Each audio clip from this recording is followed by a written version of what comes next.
Bonjour, vous vous êtes déjà demandé comment vous réagiriez face à un animal dangereux, je sais pas, genre un kangourou? En 2016, Greg Tonkins, lui, il a pas eu besoin de se poser la question. Bah il l'a fait, il a vu son chien menacé par cet animal, disons, hyper balèze, bien musclé, tu vois. Lui c'est un gardien de zoo et il a pas hésité à lui mettre sa meilleure patate en fait. La vidéo, vous l'avez sûrement vue, elle est devenue pas mal virale. Mais bon, personnellement, je pense que j'aurais pas du tout réagi de la même façon, j'aurais pas réussi à faire ça, surtout face à un animal qui peut littéralement me décrocher la mâchoire. Non, je pense que le chien c'est ciao. Du coup, je vais plutôt vous renseigner sur les animaux hyper territoriaux et agressifs. Animaux que vous feriez mieux de pas trop approcher. Vraiment, c'est un conseil. Protection des petits, défense du territoire, peur pour sa propre vie. Un animal n'attaque jamais sans raison. Par contre, ils en ont plein pour passer à l'action. Et ce n'est pas Marvin Ajos qui vous dira le contraire. Ce septuagénaire a élevé des animaux exotiques dans sa maison pendant une bonne partie de sa vie. Une cohabitation qui s'est terminée malheureusement par un accident mortel. Le 12 avril 2019, il a juste tout simplement chuté au sol, tombant nez à nez tout simplement avec l'un de ces deux casoars. Alors vous ne le savez peut-être pas, mais cette bête de plus d'1 mètre de haut et pouvant atteindre les 70 kg a été élu l'oiseau le plus dangereux de la planète. Pas de chance pour Marvin puisque ce jour-là, cet oiseau n'a pas failli à sa réputation. Il a vu son éleveur au sol, totalement par terre, l'un des deux casoars l'a attaqué et l'a tué. C'est d'ailleurs l'un des rares accidents mortels répertoriés. Et pourtant des attaques, il y en a eu. En 1999, le compteur était à 151 attaques, dont 7 graves. Alors vous allez me demander, c'est quoi le point fort de l'oiseau le plus dangereux de la planète? Eh bien c'est être un bon nageur, un bon coureur, et de me terroriser rien qu'avec sa dégaine. Le casoar est surtout doté d'une griffe longue de 12 cm, une véritable dague, greffée sur une patte qui rappelle bizarrement celle des vélociraptors de Jurassic Park. Griffe dont il n'hésite pas évidemment à se servir. Ça c'est cadeau. Congénère, autre espèce, humain, peu importe, et il s'en fout. Si son territoire, c'est petit ou sa propre vie est menacée, l'animal charge avec son arme blanche bien en avant là. Et le principal problème, c'est qu'il n'a absolument pas peur des humains qu'il nourrisse, même si c'est interdit. Résultat, 75% des attaques impliquent des casoars qui ont déjà goûté à notre bouffe. C'est con quand même. Niveau mauvaise réputation pourtant, il y en a un qui le bat vraiment très facilement. Si je vous dis qu'au stade adulte, il pèse plus de 3 tonnes, adore se baigner dans ses déjections, vraiment c'est son gros délire, et adore aussi noyer les humains sans même les manger, vous me répondez?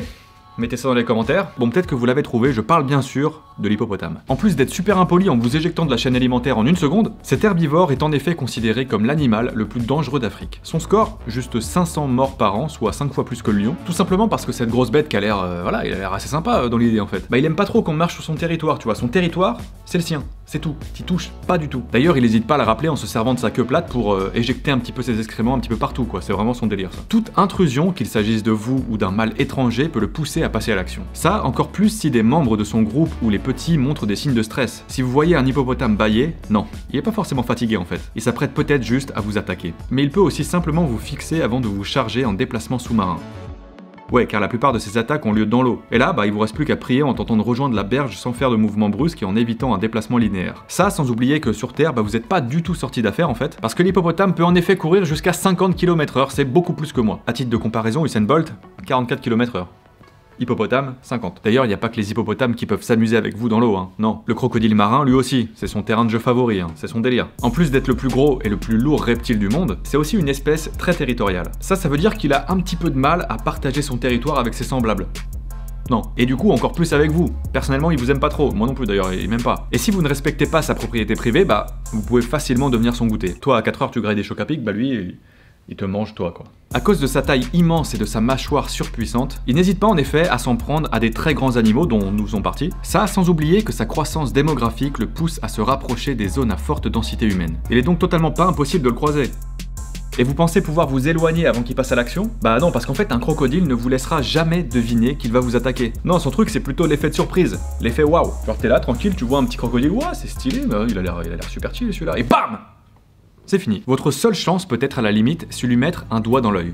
Non mais je déconne pas. C'est en tout cas la stratégie qui a sauvé un garde forestier il y a quelques années. Le 10 novembre 2019, Craig Dickman partait pêcher dans un endroit reculé dans le nord de l'Australie. Sur sa gauche pourtant se trouvait un crocodile de 2,80 m prêt à l'attaquer. L'homme a alors eu l'idée de lui mettre le doigt dans l'œil.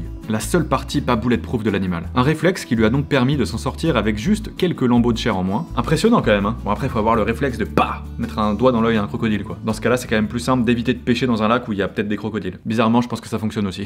Mais sinon il n'y a pas forcément besoin d'être des grosses bêtes pour faire des dégâts. Non, s'y mettre à plusieurs, a priori ça marche aussi. C'est en tout cas la stratégie adoptée par les abeilles africanisées. Une espèce hyper défensive qui colonise le sud des États-Unis depuis qu'elles se sont échappées d'un laboratoire brésilien dans les années 50. Pour la petite histoire, le Brésil souhaitait devenir le premier producteur mondial de miel. Un objectif qu'il comptait atteindre en couplant deux espèces d'abeilles, l'une européenne et grande productrice de miel, l'autre africaine appréciée pour son caractère hyper défensif. Une idée de génie à la base devenue hyper foireuse lorsqu'une vingtaine d'essaims se sont tout simplement barrés. Alors je vous le confirme tout de suite, si vous êtes du genre à taper votre meilleur sprint lorsqu'une petite abeille ordinaire vous court après, alors une abeille tueuse, elle pour le coup, ouais, c'est Usain Bolt direct. Pourquoi? Car l'abeille tueuse a la fâcheuse tendance à agir en groupe. De quoi vous délivrer une dose normale de venin non pas une fois, 2 fois ou 3 fois, non, ou même 5 fois, non, peut-être plutôt genre 50 fois en fait. Voilà. Alors effectivement, je vous le confirme, ça va vous mettre hyper mal, ça va peut-être vous tuer même. Cet essaim d'abeilles ne vous lâchera pas tant que chacune des abeilles n'aura pas planté son dard sur vous. Déterminé et un petit peu kamikaze, ouais. Et selon vous, qu'est-ce que vous avez fait qui mérite une telle vengeance? Bah vous les avez dérangées ou vous êtes passé trop près de leur essaim. C'est tout. À la différence d'autres espèces d'abeilles, les abeilles tueuses, elles, ont un seuil de réaction plus bas aux stimuli du danger. Maintenant que vous le savez, voilà, vous les éviterez. Ah, et tout compte fait, ne courez pas en fait, ça a tendance à les exciter. Voilà. Il y a un animal qui, lui, pourtant, ne pourrait pas craindre d'aller un petit peu les emmerder, ces abeilles. Il s'agit du ratel, surnommé tout simplement l'animal le plus courageux du monde, mais aussi le plus agressif. À première vue, pourtant, rien de bien méchant. Cette petite bête adore le miel, pèse moins de 12 kg et mesure à peine 75 cm. Pas de quoi effrayer un chat, a priori, non? Vous pensez pas? Eh bien, si, hein, carrément en fait. Tout simplement car pour le ratel, la meilleure défense, c'est juste l'attaque. L'attaque, il fait que ça. Lion, hyène, serpent, peu importe, il s'en fout. Le ratel ne tournera jamais le dos à la bagarre. Jamais. Et de toute manière, c'est l'un des seuls mammifères terrestres à être capable de courir en arrière. Jamais le dos à la bagarre. Son atout pour avoir une stratégie de défense aussi inconsciente, eh bien c'est sa peau très épaisse et lâche qui lui permet d'encaisser plusieurs coups de machette, son immunité au venin et surtout son incroyable endurance. Avec le ratel, la baston peut durer des heures. Un problème pour son ennemi qui lutte déjà pour éviter ses longues griffes de 4 cm et sa mâchoire capable de briser une carapace de tortue. Et ça, c'est sans compter sur son arme secrète. Son arme secrète qui est, ma foi, assez ouf, hein, vraiment. À savoir mordre le scrotum de ses ennemis afin de provoquer une hémorragie. Donc en gros, son but, c'est de mordre les couilles.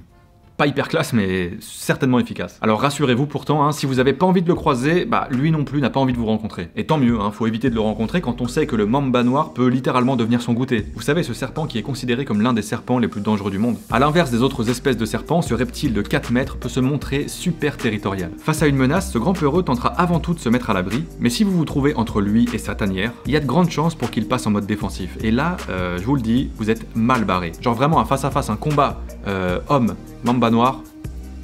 Ah, très mauvais plan, ouais, non. Déjà parce que lui, bah, il attaque en un éclair, là où moi, mettre une patate, ça va me prendre 3 secondes. J'abuse un peu quand même. Non mais le temps que je m'y prenne, il m'aura déjà mordu 20 fois, c'est sûr. Avec une vitesse pouvant aller jusqu'à 20 km/h, c'est tout simplement le serpent le plus rapide du monde.